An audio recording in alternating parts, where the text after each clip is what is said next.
worms are what get into your soil, and then they enrich your soil, and they just act like a fertilizer. So they do two things. They poop in the soil, and they also eat the garbage, which turns the garbage into dirt. You don't have to go anywhere to buy this fertilizer. It's free. It's really rich, and it's right.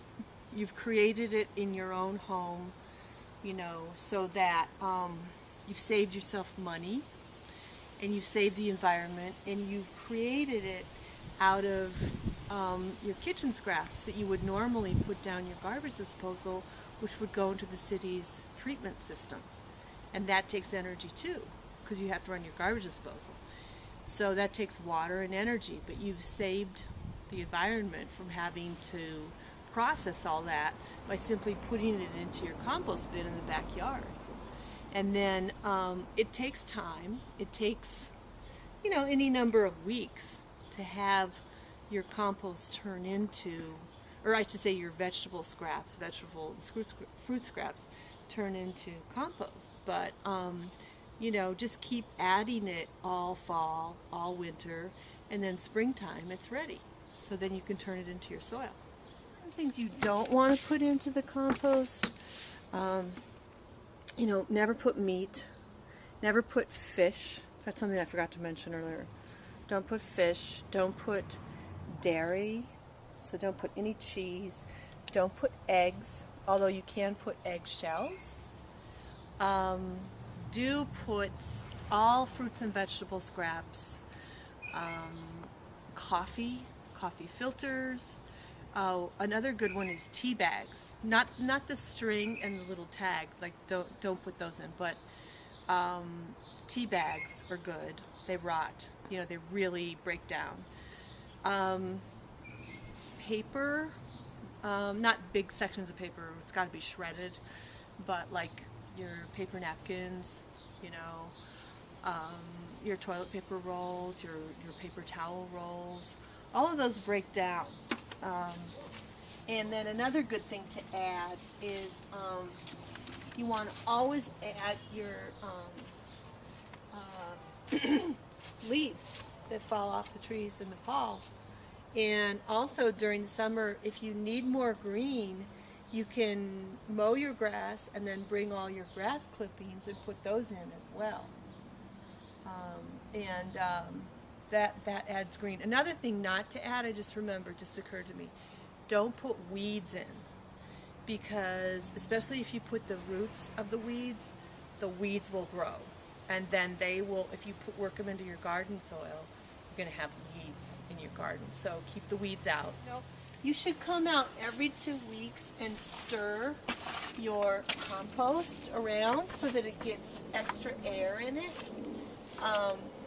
And that helps it actually break down faster. Because basically what you're doing is you're putting all your garbage in, and then you're stirring it just the way I am now.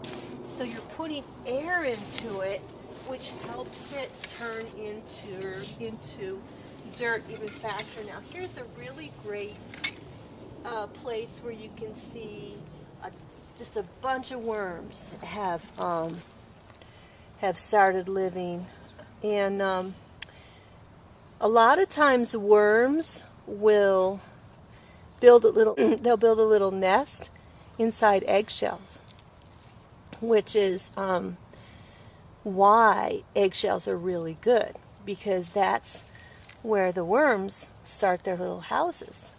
And then when you break all this up in the spring, you'll just find all these little worm houses all over.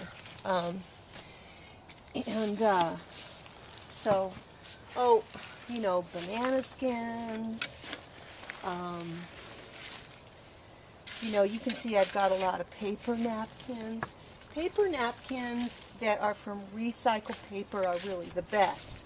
Unbleached recycled paper, because If they're bleach napkins, then you introduce a chemical into your compost. So if they're unbleached, and unbleached coffee filters, that's actually better. Here's the compost. And there are leaves, and there's a bunch of worms, and here, let me show you this. A lot of this is just dirt. So that's created by it just decomposing in the compost bin. So let's take it over here, and here's my vegetable garden. Now this is my row. You can see this little tiny row right here of see my lettuce. So I have already put compost in. This is lettuce. This row, which hasn't really come up yet, a little bit, but it hasn't really sprouted very well. This is my spinach. So, and then right around my fence, I put in my peas. But anyway, so this is probably where I'll put in my green beans. So I'm going to just put this on top, and then I'm just going to turn the soil over. And this is where I'm going to plant and make sure I get that one red worm in that I just...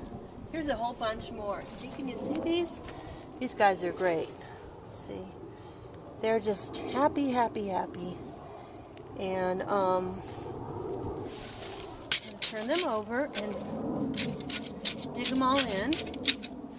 And my only problem every year is that I don't have enough compost. Like,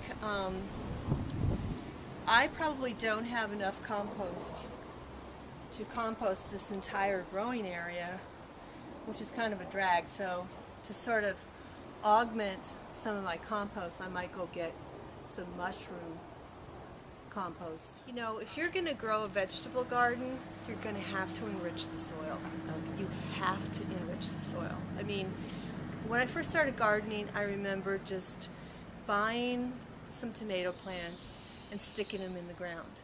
And they never produced any fruit. They just got all leggy and, spindly, and they never produced one tomato. So you've really, really got to enrich the soil every year. And that's because if you're going to grow vegetables every year, the whole growing process extracts so many of the vitamins and minerals from the soil, and they go into the vegetables. So especially if you want to grow a crop like tomatoes, which are very demanding on your soil, so you want to start putting your seeds in April or May, early May, and then you want to put your plants, like you want to start tomatoes from a plant, you want to start cucumbers from a small plant, you want to start eggplants from a small plant. You want to put all those in as plants in early May, and then they should be safe, and then they'll usually produce fruit in August. So so that's how you get started with your compost, and you have to get your stupid dandelions out. Oh, I hate dandelions.